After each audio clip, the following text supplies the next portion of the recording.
My parents said family first and left me out of their will in favor of my sister. I never imagined that my own parents could preach family first my entire life, only to leave me completely out of their will. Yet there I was standing in my childhood bedroom, holding a copy of their estate documents, my eyes burning with tears, disbelief and anger warring inside me. It was a suffocating sort of betrayal, the kind that crushes whatever leftover trust you might have hoped to salvage. I could hardly breathe as I stared down at the pages of legal jargon that spelled out my parents' ultimate decision. My older sister Naomi was named beneficiary to nearly everything. The house, their savings, the family heirlooms, even their prized vintage car, all of it in her name, as if I didn't even exist. We'd grown up hearing them say it constantly, family first. It was like some sacred chant they'd recite, especially during the holidays or whenever conflict arose. They'd remind us to stick together, that no one was more important than family. So, I'd spent my entire life abiding by that code. I'd canceled vacations to help them move. I'd taken extra shifts at the diner to chip in for Dad's medical bills. I'd missed out on countless opportunities to ensure they had whatever they needed. And I'd done it all because I believed in that principle, that it would be reciprocated, that my parents would have my back the way I always had theirs. But as it turned out, those words were just that, words. The worst part was that I found out by accident. Dad had never intended to show me the documents. I'd come home for a weekend visit, hoping to help him fix some leaky pipes in the basement. I'd arrived on a Friday night after a grueling 5-hour drive, only to find the place unusually quiet. Dad was in his study, apparently going over some legal paperwork with a neighbor who happened to be an attorney. They didn't notice me slip in, but I heard the hushed conversation. I caught snippets. Naomi beneficiary. Ensure there's no confusion. Other daughter might not take it well. My heart seized in my chest, and I felt a wave of dread course through me. I'd never really doubted my parents' love. Sure, they'd always favored Naomi a bit. They'd brag about her fancy corporate job, how well-behaved she was as a kid, how she never caused trouble. But I'd assumed deep down, they loved me too, in their own way. The next morning, I waited until Dad had gone out to run errands. Mom was in the kitchen, fussing with some recipe she insisted on perfecting for Sunday dinner. I slipped into Dad's study, rummaging carefully through the stack of documents on his desk. That's when I saw it, all spelled out in black and white. The will that left nearly everything to Naomi, and not a single mention of me. I felt my pulse pounding in my ears. For a moment, the room spun. I sank into Dad's worn leather chair, reading and rereading the words on the page, as if they'd change if I stared hard enough. But they didn't. My knees felt weak, my stomach churned. All my life, I'd heard family first from them. I'd believed it wholeheartedly. I'd shaped my life around it. I'd sacrificed my time, my energy, my own dreams. And now they couldn't even leave me a keepsake from my childhood, or a note in the will acknowledging me. I felt tears burn at the corners of my eyes, but more than sadness, I felt a deep, searing anger. I gently placed the papers back exactly how I'd found them and left the study unnoticed. Later that day, after Mom had gone grocery shopping, I confronted Dad in the living room. I'd planned to do it calmly, rationally, but as soon as I saw his face, the words poured out. Dad, I found your will. My voice shook. You left me out completely. Why? He froze, his eyes flickering with guilt, but also a stubborn defiance that I'd seen before when he didn't want to admit wrongdoing. There was a moment of stunned silence. Then, he cleared his throat. Are you snooping around now? I thought you'd be outside or something. I stared at him incredulously. Dad, I came to fix your pipes and ended up finding out I'm not part of this family, apparently. There's a big difference between snooping and stumbling onto proof that your parents don't value you. His face hardened. It's not like that. You don't understand. Oh, I'm pretty sure I do, I fired back. Naomi gets everything. I get nothing. That says a lot about how you really feel. Dad sighed, running a hand through his thinning hair. You have to understand, your sister's always been more responsible, more stable financially. She doesn't take big risks. She's more aligned with the future we want for the family. I actually laughed, a short, humorless bark of disbelief. More aligned with the future you want for the family? You mean she's the golden child who never questions anything, who doesn't push back, who doesn't make you uncomfortable with independent choices? I felt my voice rising, but I couldn't stop it. I'd spent years swallowing my frustration, always making excuses for them, like telling myself they'd come around eventually. This was a final slap in the face, a testament to how they'd never really seen me as equal to Naomi. Dad scowled. I'm not doing this to hurt you. We just think Naomi can handle the estate better. She can maintain the house, keep it in the family. I just stared at him, my eyes brimming with angry tears. So all that talk about family first was just lip service, right, Dad? You can't possibly justify freezing me out entirely. He tried to put a hand on my shoulder, but I stepped back, bristling with resentment. I'm sorry, but you have to respect our wishes, he said quietly, as if he was the victim in all this. I shook my head, pushing past him to grab my keys. I'm going home, Dad. I'll fix your pipes some other time if you decide I'm actually worth your time. He called after me, but I was already out the door, my chest tight, my vision blurry with tears. I'd never felt so unwanted, so devalued in my entire life, and that was only the beginning, because apparently, my parents weren't done showing me just how little I mattered. When I got back to my small apartment in the city, I collapsed on the couch, replaying the conversation over and over.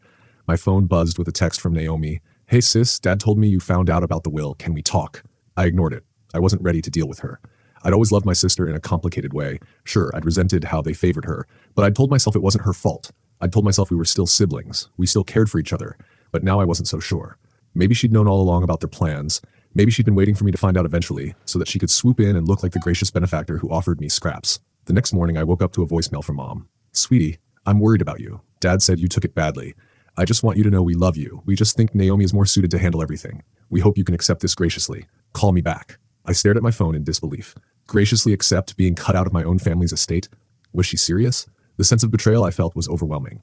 I decided I'd had enough. I'd spent my whole life bending over backward for them. I juggled part-time jobs to pay my way through college because Dad thought I'd do better learning the value of hard work. I took care of them whenever they were sick. I'd done countless errands to make their lives easier while Naomi was off traveling the world with her fancy job, but apparently none of that meant anything. The real kicker was the phrase they loved to repeat: family first. They'd trot it out whenever they wanted me to do something, but now that it was their turn to show me some good faith, they'd left me out in the cold. I texted Mom a simple message: "I'm taking some space. Please don't call me. So now I'll reach out when I'm ready." Not surprisingly, she didn't listen. She called twice that day and left more voicemails, all of which I ignored. The next day, I got a text from Naomi again. "Naomi, come on, sis. Let's not let this ruin our relationship. You know I love you. We can work something out if it makes you feel better." Reading that made me want to scream. Oh, so now she was being magnanimous, offering to work something out after the fact. I typed a furious response: "Me, you can't work something out that was never yours to begin with. I can't believe you'd go along with this. I'm done for now." I turned off my phone, sinking into the silence of my living room. I'd never been one for big, dramatic confrontations. Ironically, I'd always tried to be the peacemaker, but that version of me was nowhere to be found. I'd finally snapped. The next few days were a blur of frustration and hurt. I'd stare at my phone, half expecting my parents to realize their mistake and call me with an apology, a correction, anything. But it never happened. I'd get texts from Dad telling me I was overreacting. I'd get calls from Mom with tearful pleas to be reasonable. I'd get messages from Naomi urging me to just accept it. None of them would accept accountability. Finally, the stress became too much, so I took a week off from my part-time gig at the local library to clear my head. I spent my days quietly reading, going for walks, trying to figure out how I'd gotten here. I'd always believed family would have my back. I'd done so much for them, and now I felt like a stranger, cast aside, all because they thought Naomi was more in line with their values. It wasn't even about the money or property, it was about what their decision represented. That I wasn't part of their legacy, that I wasn't someone they saw carrying the family name forward. A few weeks later, Dad tried again, calling me in the evening and leaving a voicemail. His tone was calm but insistent, saying we should discuss what's next since I'd discovered the will. It sounded more like a business meeting than a father talking to his daughter. I'd had enough. I called him back for the first time in weeks, telling him I wanted to meet in person. We agreed to meet at a neutral spot, a coffee shop downtown, so I wouldn't have to step foot back in the house I grew up in. When I walked in, Dad was already there, fiddling with a cup of coffee. He looked older than I remembered, but my sympathy was overshadowed by a simmering resentment that I'd spent too long ignoring. "Hey," was all he said when he saw me. I didn't smile. I sat down across from him, folding my arms. We stared at each other for a moment until he cleared his throat. "So let's talk. We can't keep having these misunderstandings." I'd never felt such anger swirl through me. I forced myself to keep my voice level. "Misunderstandings? You're acting like I'm upset over a minor detail when you literally wrote me out of your entire estate." He frowned. "It's not personal. We just trust Naomi more to keep the house and finances in order once we're gone." I laughed, shaking my head. "Not personal? That's your version of family first? To just discard one daughter entirely. Do you have any idea how insulting that is?" Dad's expression turned stern. "Now, come on, we haven't discarded you. We love you, but you have to see this from our perspective. You're more of a free spirit. You move around a lot, you switch jobs, and you haven't really settled." Dad's words stung more than I cared to admit. "So me being different means I'm not worthy of being included in the will?" He sighed as though he were speaking to a stubborn child. "We just want to ensure everything stays in the family the right way." It was like he was reciting lines from a script. I'd heard them spout about Naomi for years, how she was stable, reliable. I'd tried to measure up, but obviously, I'd never fit their mold, so I snapped. "You know what, Dad? Maybe I'm not stable in the way you want, but I've always been there for you. I've always honored your calls to put family first, and you've repaid me by telling me I'm not good enough for a piece of the family legacy. That's all I'm hearing." His face tightened, and in that moment, I realized I'd never truly seen him as a flawed man. I'd always idolized him as my dad, the caretaker who read bedtime stories when I was little, who taught me to ride a bike, but that was all overshadowed by the countless times I'd tried to prove myself worthy. Now I saw him as someone who valued control, who saw family as something to mold instead of love. We parted ways that day with no resolution. I left the coffee shop feeling emptier than before. I'd hoped for some miraculous apology or at least a willingness to compromise, but all I got was the same line about how I should understand their position, as though I'd become the black sheep for not being exactly like Naomi. I decided then and there that I'd stop chasing them. I'd always been the one to call, to drive over to their place, to fix things, to bring them groceries. Well, not anymore. As the weeks turned into months, my parents continued to try small manipulations. They'd text about random chores they needed. They'd mention holidays approaching. They'd talk about how Naomi was busy with work and couldn't help out. I'd let every message go unanswered. I'd reached my limit. One day, Naomi actually showed up at my apartment unannounced, much like I'd done at Dad's study months before. I almost didn't open the door, but curiosity got the better of me. She stood there in her crisp blazer, hair perfectly styled as always, but there was an air of desperation around her. "Hey, can we talk?" she asked quietly. I sighed, stepping aside, letting her in. She looked around as if expecting my place to be a wreck. "Well, it's nice in here, sis." I didn't respond, just folded my arms. "What do you want?" She took a deep breath.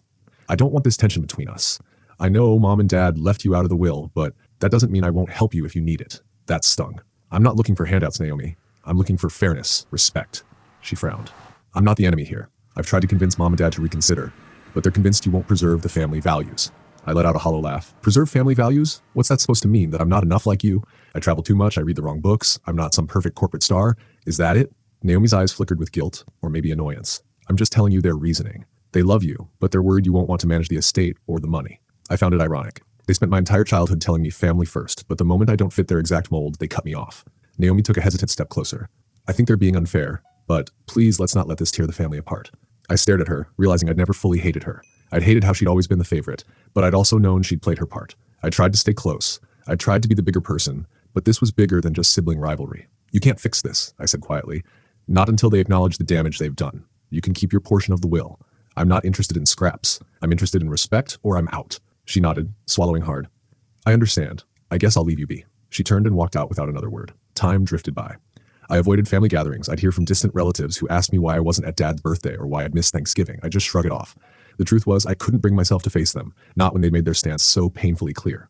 Ironically, I'd never felt freer in my life. I'd spent so many years making sacrifices for my parents that I'd almost forgotten who I was. Then one day, nearly a year after I'd found out about the will, I got a call from Dad. It was a voicemail telling me he had some health concerns, that he might need help with errands and hospital visits. The old me would have, as time wore on, I'd get sparse updates from Naomi about Dad's medical appointments. I'd feel a twinge of worry, but I'd remind myself that they'd burned that bridge, not me. Eventually, I'd muster the courage to call Dad just to check on his condition, not to fall back into old patterns, just to be sure he was all right. But instead of gratitude, I was met with irritation. Dad snapped. "Well, look who decided to call. I guess you can only handle so much time ignoring your real family." "Real family," I repeated softly. "It seems I'm not part of that, based on your will, remember?" That stunned him into silence for a moment. Then he sighed. "I don't want to fight. Let's just move on. We can talk about the will later, once we figure out how to get you back in the fold." There it was again, the idea that I'd have to earn my place, that I'd have to toe the line, be what they wanted me to be for them to consider me worthy. I realized in that moment that I was done. Done with the manipulation, done with the half-truths, and especially done with the empty slogan they'd used against me for decades. I'd make my own way. I'd find my own definition of family, and it wouldn't revolve around being second best to Naomi or bending to my parents' narrow idea of what made me deserving. The following months were a test of my resolve. They'd call me for errands, I'd decline. They'd text me about how they missed me. I'd give polite but short responses. They'd try to guilt me with lines like, "You know your dad's not getting any younger," or "You'll regret not being closer to your mother," but I'd stand firm. I'd spent enough years tying myself in knots for people who didn't see me as their equal. Eventually, news spread through the extended family that I was distant, that I'd changed. Some asked if I was going through a phase. Others whispered that I'd probably come back begging once Dad threatened to cut me off further. But I'd already been cut off from what truly mattered, their respect. If I didn't have that, their money or property meant nothing. I'd built my life around them once. I wouldn't do it again. Then one day, I received a call from an attorney's office. Not my parents' old neighbor, but a new attorney. Apparently, Dad had switched representation. He wanted me to come in for a meeting, something about an update to the estate plan. Curiosity got the better of me, so I went, expecting some half-baked apology or attempt to lure me into the family fold. But I was met with a minor amendment. They decided to offer me a small trust fund, a fraction of what Naomi was getting, if I signed a document stating I'd maintain a close relationship with them. The audacity left me momentarily speechless. The attorney explained politely that this was their attempt to heal the rift. They'd give me a token share of the will in exchange for my compliance. I'd forced out a laugh. "I'm sorry, but I'm not signing anything that requires me to prove I'm worthy of my parents' love. It's not for sale." I rose from the chair. The attorney looked uncomfortable. "Well, that's your choice." "Yes, it is my choice," I said, voice trembling with anger. I left without looking back. The next day, I got a furious call from Dad. "How dare you disrespect our attempt to mend fences?" I let him rant, and when he paused for breath, I said quietly, "I'm not a commodity, Dad. I'm your daughter. If you want me in your life, treat me like a person, not a checkbox in your estate." That was the last time we spoke for a long while. Slowly, the calls tapered off. I'd hear from Naomi or Mom occasionally with updates. They'd mention Dad's health. I'd nod politely. I'd offer well wishes, but I wouldn't rush over. I'd taken back control of my life. I'd found new friends, built a support system that didn't revolve around their demands. I'd focused on my own interests, traveling, reading, writing, things I'd always put on hold. Months turned into a year. I'd practically gone no contact, except for the occasional text from Naomi or a holiday card from Mom. I'd be lying if I said it didn't hurt sometimes.